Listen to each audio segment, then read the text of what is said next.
C'est un accord cadre que nous avons signé pour le programme 2020-2025, donc avec l'USAID, qui fera une contribution pendant les 5 prochaines années d'environ 325 milliards de francs CFA pour soutenir essentiellement 3 axes.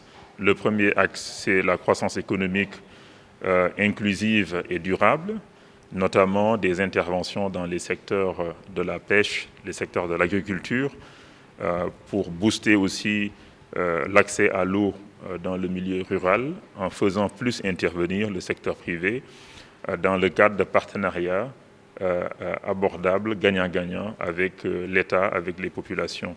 Et il y a aussi des réformes dans ce sens que l'USAID va financer, notamment dans la justice commerciale, par exemple, pour améliorer l'environnement des affaires, par exemple. Le deuxième point porte essentiellement sur le capital humain, donc sur le secteur de l'éducation, le secteur de la santé.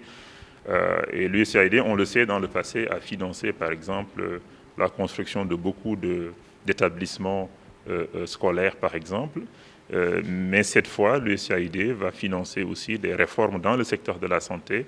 Dans le PAP 2A, comme vous le savez, on vise une meilleure intervention du secteur privé, et en particulier dans la santé, qui nécessite certaines réformes. Et son Excellence, le président de la République Macky Sall l'a dit, il faut réformer davantage dans le secteur de la santé, et l'USAID va soutenir certaines de ces réformes.